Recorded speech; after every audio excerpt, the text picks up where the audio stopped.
We are on page 110.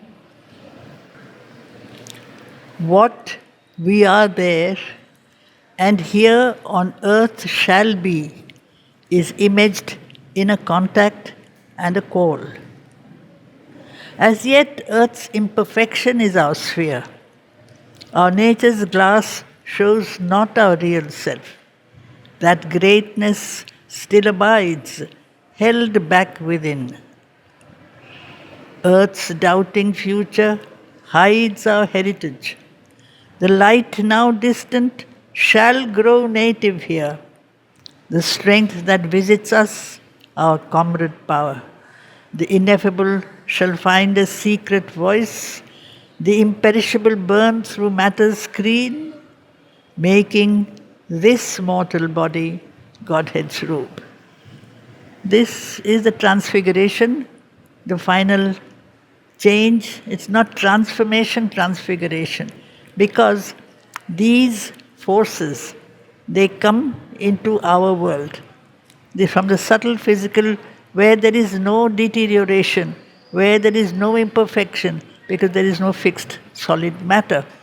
Therefore, that world of beauty, of perfection, is always there. And that is really what we inherit. So, they come sometimes as the mind's visitors, they come sometimes as our deeper experiences of the heart. They espouse our mortal brevity a while. As if they enter into our short-lived human moments of connection with the divine, connection with what is absolute and beautiful and perfect for a while, or seldom, in some rare delivering glimpse, delivered from our blind ignorance, when we can put aside for a while this very, you might say, conceited, proud, mental notion of what is right, what is reality, what is truth. The mind is extremely conceited. It's very proud.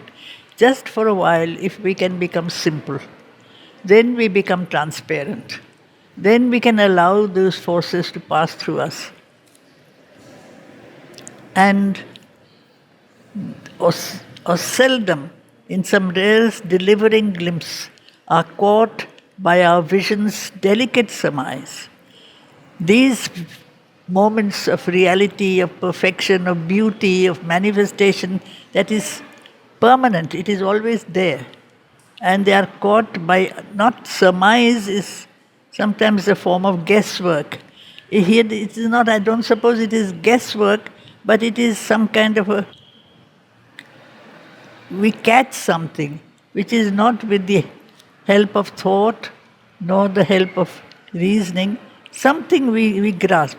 Sometimes something comes to us which is in a very subtle, delicate way, and we are delivered from our small, limited, ugly, imperfect forms of thought and what we call beauty, which is also fixed, limited.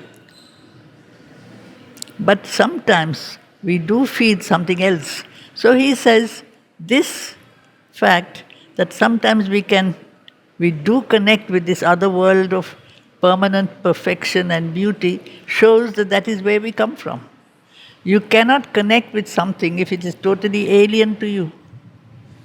You cannot think of something that you have absolutely no relationship with. So here, these glimmerings point to the secret of our birth.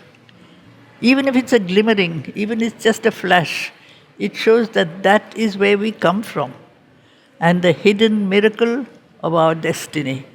We come from there, and that is what we shall someday transmit, manifest, express. It is so simple. In one of his early poems, he says to his niece on her birthday, "From him we come, to him we go." desire eternally. So that's something. That something is what we desire. It is part of the fact that we are not limited to this present, visible, tangible universe. Our range is much vaster. We can move in many, many planes. We belong to the whole play of manifestation. The divine is using the human being to transmit his possibilities. This is the privilege of man. It is through page 110, Tanya. You got it? It is a privilege that man, with all his faculties, sometimes when we refine them, we take away their density and resistance and dullness, we can open ourselves to the play of a certain expression of something beyond human, the human. The fact that the human being can transmit something more than what he usually calls the human. And that only man is. We are more than what we are. We can express that which we are not in our ordinary state. So who are we then? If we are more than who we are, then what are we? We are not as if made in a fixed format. It is something that is endlessly expandable. We can open, we can rise, we can feel. This is really the whole play of this being called man, who alone can evolve. And if I participate gladly in this game, I evolve consciously, I refuse to stay stuck in my present state, I open myself to something more than what I am just now, then there I am starting to do yoga. What Sri Aurobindo describes as he who consciously chooses to evolve. That person is doing yoga. We evolve anyhow, sometimes very slowly. Sometimes we devolve again, we fall back. Not sometimes, very often. But the fact that we can grow out of what we are, it is not a finished, man is not a piece of sculpture that has been finished once and for all. He has to be as if remodeled, recreated, made to manifest something which is waiting to be transmitted only through him. That is the great privilege. Those worlds exist, and that is our destiny. That is the hidden miracle. Man will someday become more than man, the Superman. What we are there, he doesn't say what we shall be, we already are that. That world of perfection is what we are. What we are there, and here on earth shall be. To manifest here what we already are there. To bring it down, to express ourselves, to become embodiments of that completeness of all the possibilities that are there. Such infinite possibilities of wonder and light and truth and beauty and consciousness, all these are waiting to be transmitted through this little figure called man. And we resist because we are so accustomed to our little dullness. Change is something we don't want to really attempt. Change for something unknown, change for something unusual. But if we do, then we discover the infinite joy of a new experience, a new beauty. It is a world of discovery. This is what he describes also when he's talking of a poet. He has the spiritual excitement of a journey of self-discovery. He discovers worlds because these worlds are inside him. He finds that they are there. And that joy, that delight, that Ananda is what is the play of manifestation. So, what we are there and here on earth shall be is imaged in a contact and a call. Sometimes, some call or some touch, a grace which is always there, a moment of response when sometimes we are almost taken off guard. Those are the best moments. We are not trapped in our little fixed ideas of opinions and notions. Suddenly we come in touch with something that is wonderful and marvelous. This is inspiration. This is what the poet does. He's almost taken off guard.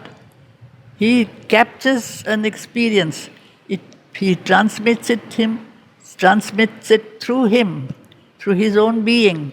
He becomes a channel, empty of himself. Otherwise, as yet, Earth's imperfection is our sphere. Otherwise, this is our familiar world, a world where there is an interplay of dualities, of darkness and light, of truth and falsehood, of beauty and pain, and ugliness and joy. All these things are all mixed together, and you say, this is life. Life is this. But when we feel that that is not really the final manifestation, something that is so mixed cannot be the final stage. Things have to be sorted out. Things have to be clarified. We have to, as if, put things in place. We are, yes, born from the dullness of unconscious matter, but we are evolving out of this dullness towards light, because that is what is drawing us. That is why we don't want to stop. We want to grow towards that beauty, that perfection, that absoluteness. It is the absolute that is really attracting us. As yet, Earth's imperfections is our sphere. Our nature's glass shows not our real self. Our real self is the supreme, the soul. That soul is divine. The surface nature is a broken mirror. When the mirror is broken, the image is broken. It is defective. We are defective beings. So it is our real self is not, humanity is not something that is a manifestation of something that is more or less better than the previous animal or early stage. Not necessarily even that. We are not in any way actually better than even an animal, but we are aware of it. Man is aware that he can be better. He can break out of that state of the vegetal life or the animal life, and that is our present superiority. I am not ideal, I am not perfect, but I know it, which the animal does not ask. He does not ask to be that. He is whatever he is. The plant is whatever it is. And therefore they don't have this tormented inner life. They are straightforward, simple life. Man has this inner torment because he dislikes himself the way he is. He has a consciousness of something more that he can be and at present is not. But because we feel this sense of incompleteness, that is because that completeness is our final destiny. And completeness is perfection. Perfection even in our existence in the physical. Not just in the world of thought, in the world of feelings, but in the world of manifested physical existence. Our nature's glass shows not our real self. That greatness still abides, held back within. Earth's doubting future hides our heritage. It's our heritage. Heritage is what we have really inherited from our parent. We have received this perfection. He is the creator, we are his children. He has to manifest himself through us. He is the unmanifest, the Supreme is unmanifest, the Nirakar, the Supreme. If he wants to manifest, man is the medium. We are therefore, this is our task, this is our duty. It is not something that is a choice. Fundamentally, it is the duty of the human race to become transmitters of a higher and greater way of life, in the body, in the life, in the mind, in everything, because that origin of perfection has asked us to do this task. We have been chosen for that. Man has been chosen by the divine. But we have to choose to be that also. We have to respond. We have to choose. We don't believe it. Normally we doubt. We say, I'm far from all this. I'm just a human being. I'm made up of all the stuff of error and ignorance and imperfection. So Earth's doubting future hides the fact that we are really children of the divine. And so we have to be manifestations of the divine. It is straightforward, simple, not easy, difficult.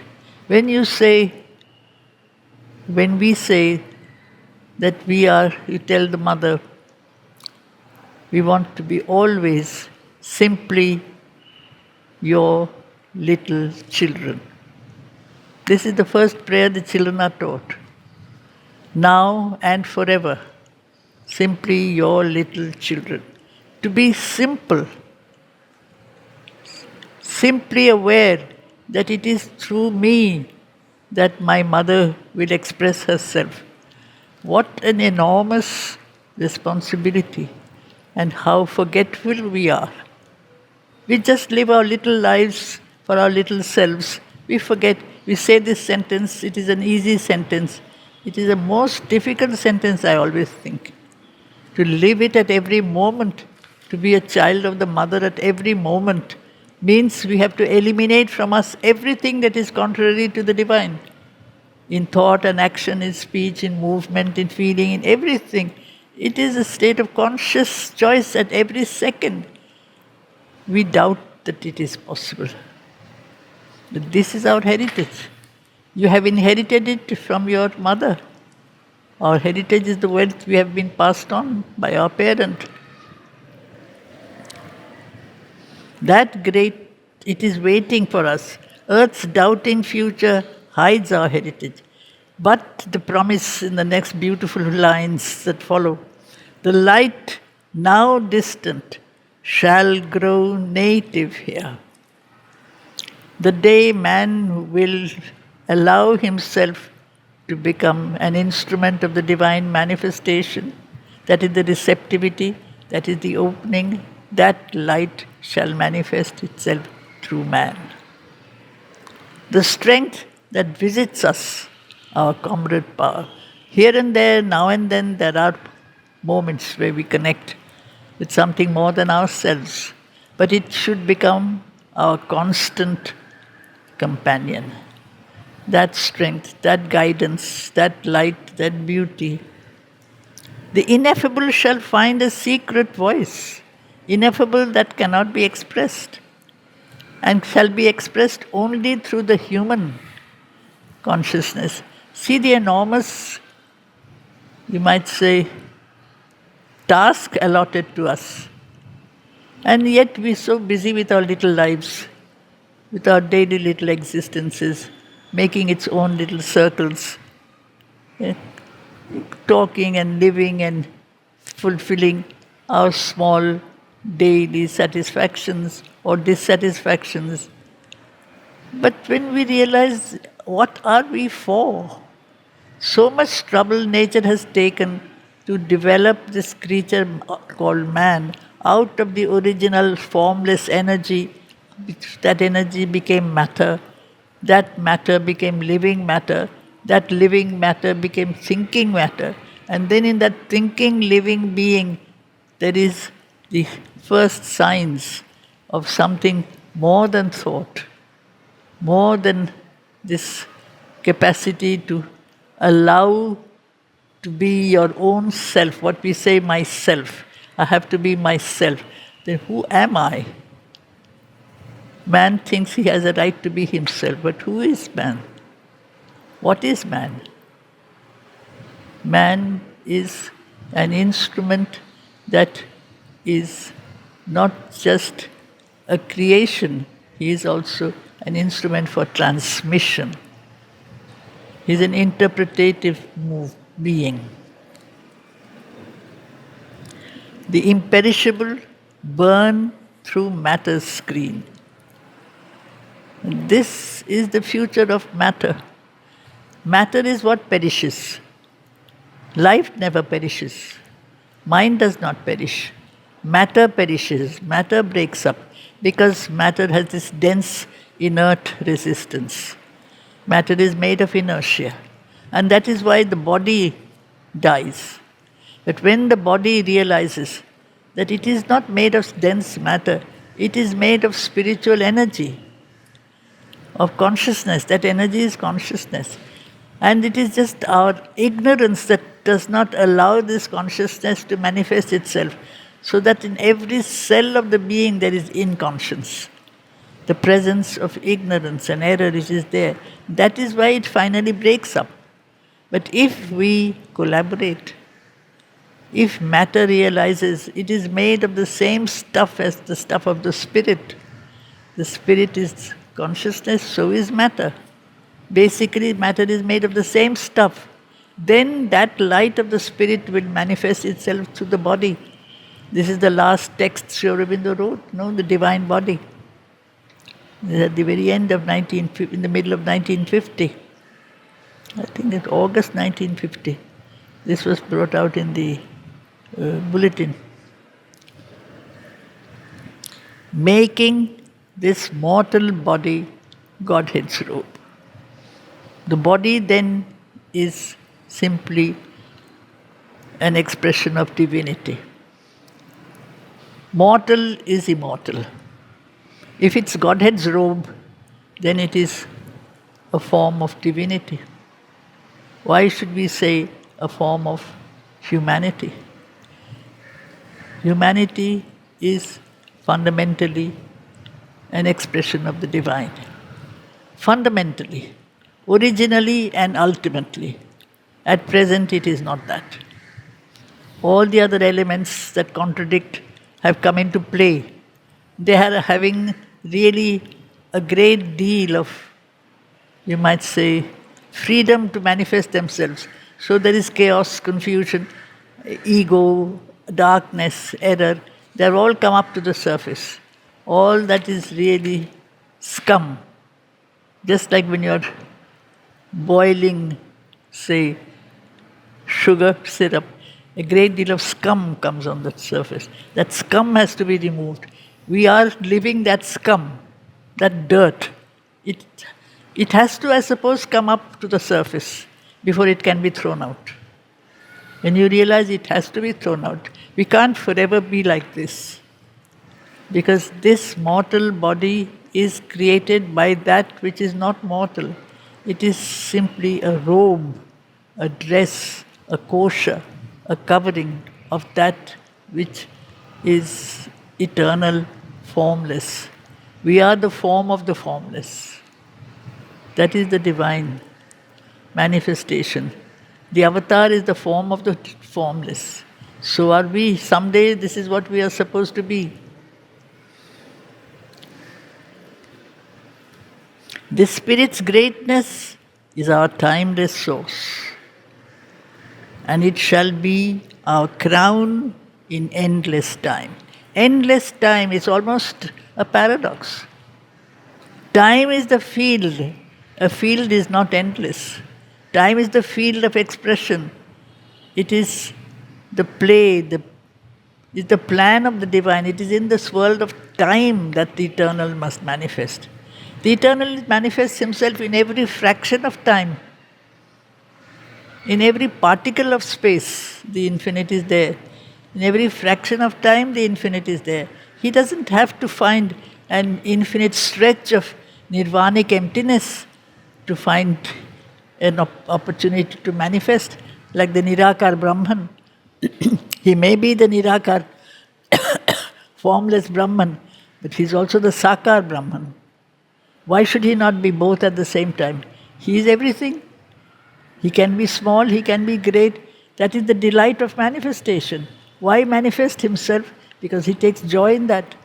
And where should he where should he manifest himself, if not in this world of time and space? This world of mortality becomes the playfield of the eternal. Again and again you get pictures of the divine playing with the world of time. Every avatar comes to play. He comes not just to fight, to establish a new stage of consciousness, but behind it is the joy, the harmony, the delight of the flowering of something that is latent and is waiting to burst into bloom. That is the consciousness.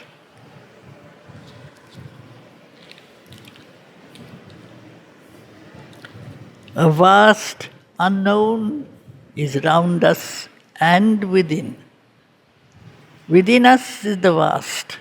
Around us is the vast. Above us is the vast. Because we are the vast. If we remember that passage, I think it was on page 67, the Absolute, that is the perfect, the alone. He is above, he is universal, he is individual.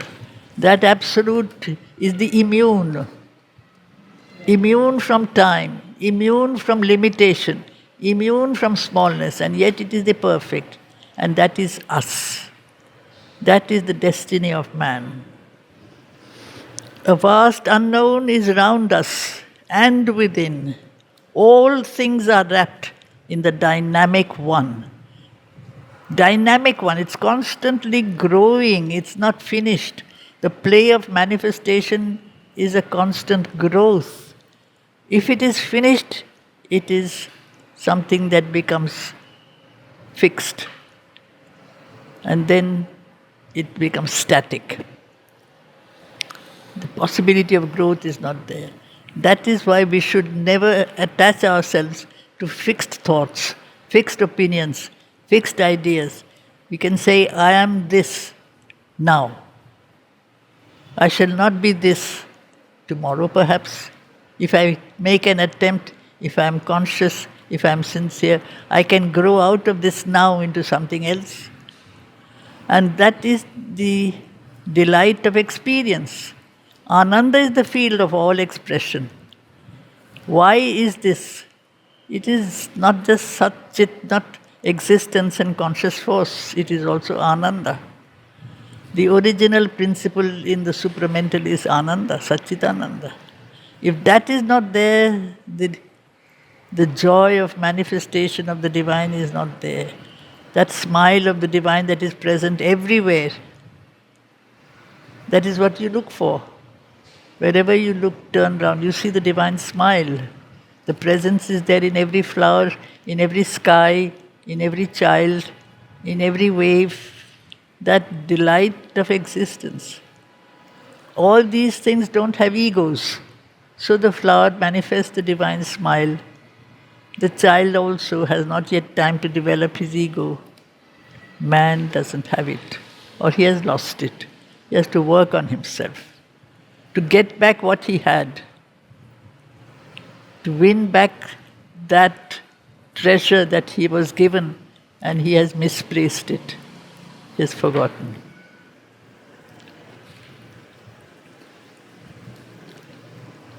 A vast unknown is round us and within. All things are wrapped in the dynamic one. It is one and yet it is many. It is multiple, it is complex, it is variable, because it is not something that is fixed. And yet it is the one. That is the basic supramental principle. The unity which is constantly there in the diversity. They are not mutually exclusive. If there are many, that doesn't mean that it will not be the one. All are one in the many. Unity in the diversity.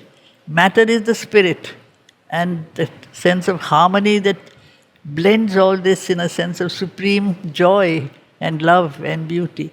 These are the essential aspects of the supramental manifestation. So all this is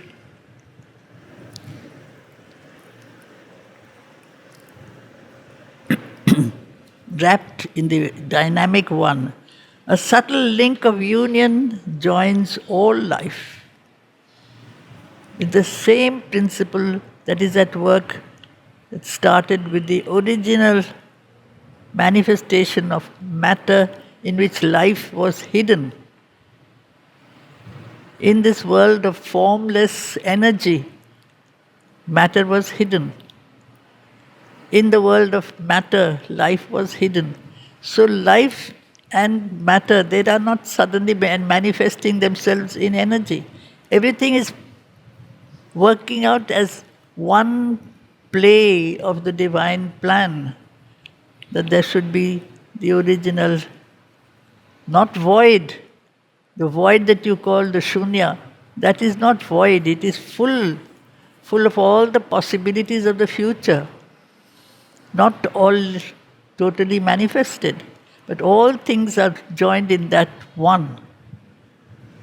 A subtle link of union joins all life. And that is why we can relate to, we can connect with everything. If we can extend our consciousness, you can relate to the life of the plant, you can relate to the life of the worm, you can relate to the life of even your enemy. If you can expand your consciousness, remove your fixed standard ideas, you can understand why a person is so ugly, so inimical, so inferior. What is stopping him from breaking out of that little hard shell of brutality? You realize it is, that too is part of the plan. The divine works even through his enemies. There are forces that seem inimical to the divine. It is because if they were not there, you would never really ask for the divine. If there was no ugliness, you would never ask for beauty. So at a certain stage, they serve a certain purpose, I suppose. It's sometimes a very horrible purpose when you see certain beings who are so mean, so hard, so brutal. You say, why are they there? They should be eliminated. But if you found yourself in a world where there was no ugliness, straight away, all beings are beautiful and wonderful, would this world want to change? Would there be a need to evolve? Huh? You'd go off to sleep. Yes, to say it's fine, it's over, everything is beautiful. So things are not beautiful. They shake you into a certain sense of, we have to break out of this state. My world is not perfect, I have to come out of this state. So they also serve some divine plan, a divine purpose. So we are not alone in a closed scheme between a driving inconscient force. On the lower level you have this original energy which is Prakriti, that is slowly making its way from matter to life without any seeming conscious goal for a long time. So it is an inconscient force and an incommunicable absolute. And at the other end, the supreme Brahman, who seems to be completely withdrawn in his silence, in his absolute perfection of light and truth and knowledge. We are caught between these two. We are part of both. We start from below, we have to reach the top. That doesn't mean we have to separate ourselves from the lower levels.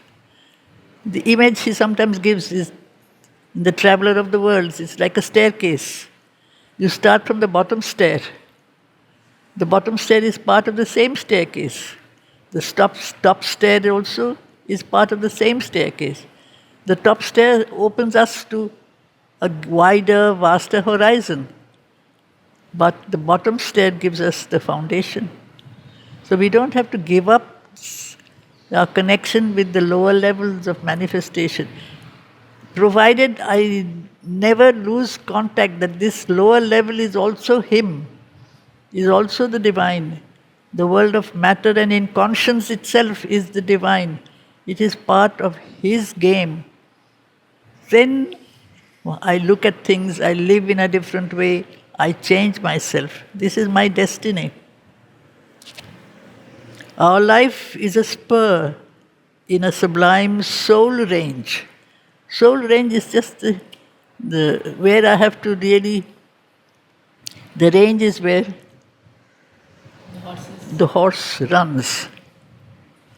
So this is where we are supposed to move. We often don't move. We need a spur. A spur is a push, is a drive, sometimes painful. Life often is painful before we realize things have to change. If it was not painful, we would not change. Say, I don't need to change, I'm fine. When I realize I am not fine, there is pain, there is error, there is ugliness, there is falsehood. So all these things are put before us so that we realize that this is what we have to overcome, so that the soul manifests itself freely in the world of matter.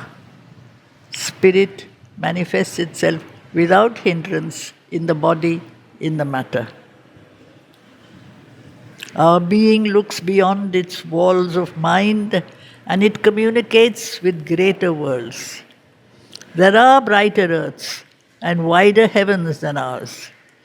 There are realms where being broods in its own depths. It feels in its immense dynamic core, its nameless, unformed, unborn potencies.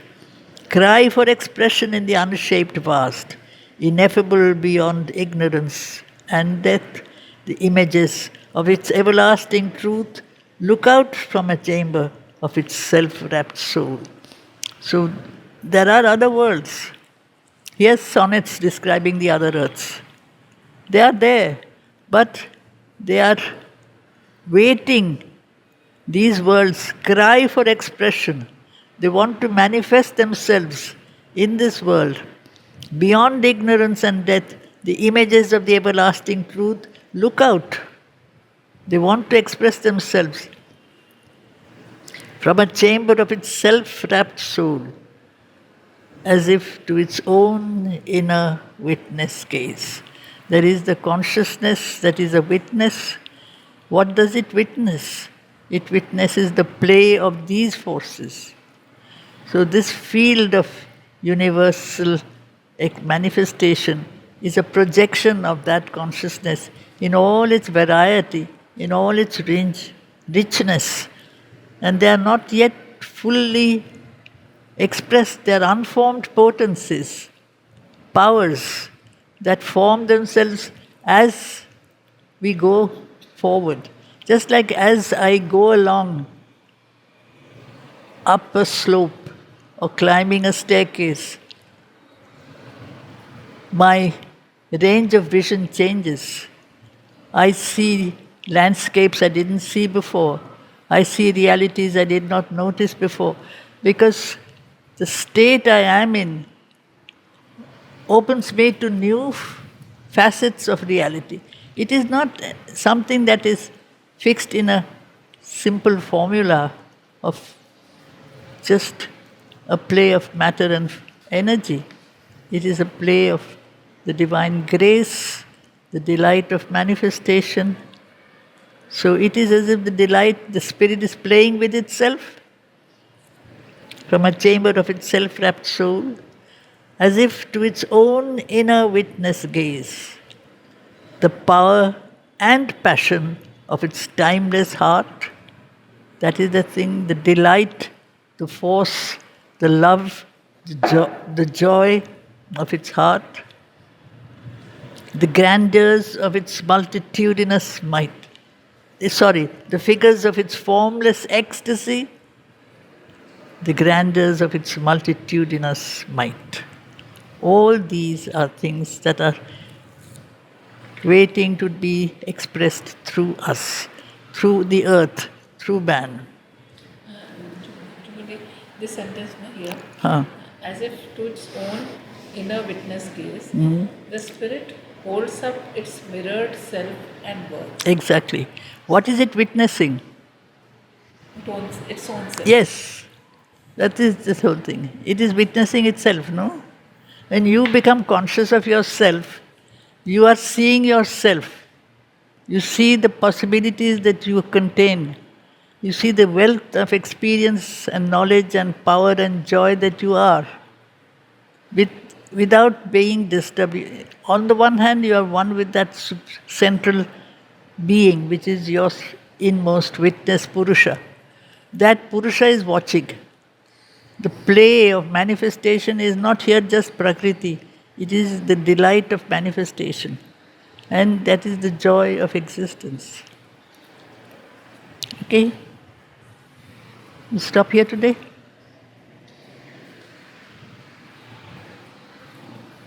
Right?